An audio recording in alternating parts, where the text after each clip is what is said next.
All right, hey everyone, Jammer back here with Jammer's Wrestling Magazine collection. And today I have a special treat. Well, maybe not really that special, but it's special to me because this right here, what you're looking at, are my original wrestling magazines I had as a child or teenager, preteen, whatever you want to call it. These are them. I kept these. These are the ones I kept when I made a mistake many years ago. I sold my wrestling magazine collection. A few times. So let me backtrack. In like 2000, I was 19, 20 years old, and I had these old WWF magazines. Some of the covers were ripped off or they were cut up. I cut out pictures or something. So I threw them out. Not thinking twice. Didn't even try selling them because in the year 2000, there was no Kijiji, no marketplace. eBay was around, but I don't even know if I was aware of it at the time.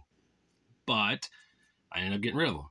Then years later, whatever I had left, I ended up selling as well. I sold them because I thought, well, I don't need them anymore. I'm never going to look at these. I think I was in my early 30s when I got rid of the rest.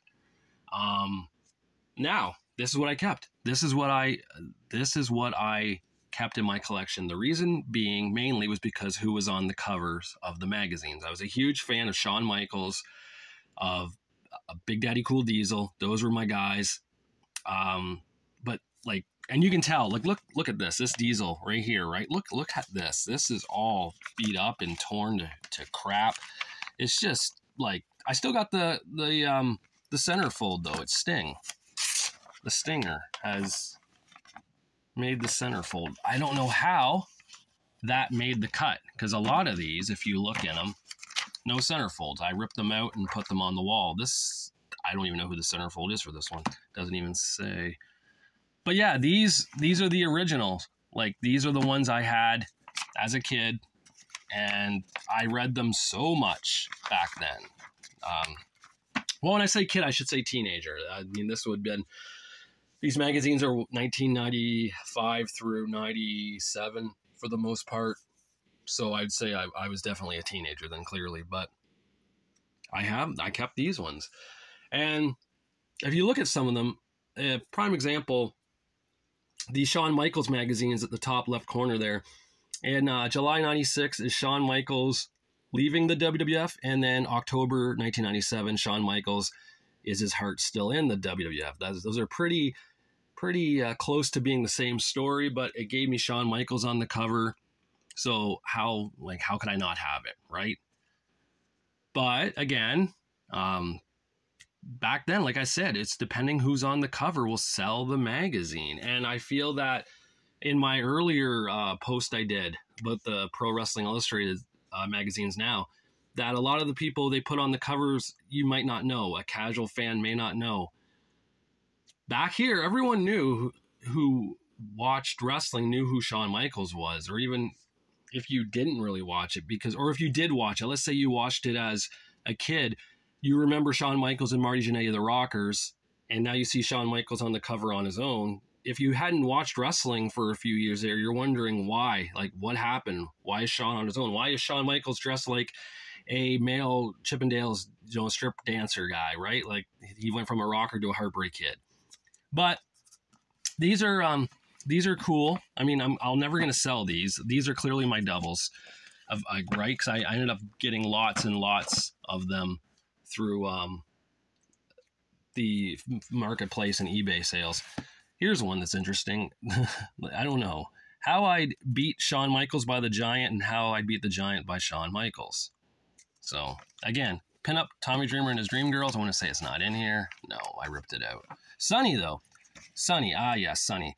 So that reminds me, I do have another magazine here that I owned as a kid. I still have it. I got another one now. The Women of Wrestling. It was quite an enjoyable magazine to look at when you're a teenager. I'll just leave it at that. Especially the Sunny section, right? I mean, wow. And of course, the Kimberly section wasn't that bad either. Diamond Dallas Page was a lucky dude. But there they are. These are the originals. like I said, I'm not going to sell them. I've held on to them this long. They don't get used. I really just have them in a pile right now, just sitting there, because they're not in my actual collection, because my collection is my collection. I already have these, right? Why have them in the pile with the other magazines? So what I'm going to do with these, I guess, I don't know. Probably just pack them away. I thought about putting them up on the wall again, but I always have bad luck when I tag magazines to my wall for display. Every time I seem to do it, I have to end up moving. It's happened twice now. So I'm a little superstitious with doing that now, with putting them in the sleeves and the cardboard and tacking them on the wall. It happened in 2012, and I had to move, and then it happened again just a year ago, and I had to move. So I'm not going to do that again. I think these magazines, I'd rather them just sit in a box, sit on the floor, and not be used or looked at, rather than be put on the wall and have the superstition now of maybe having to move. But I just wanted to show you all this craziness here of my personal collection from when I was a teenager. And like I said, I'm going to keep them. They have a lot of nostalgia here.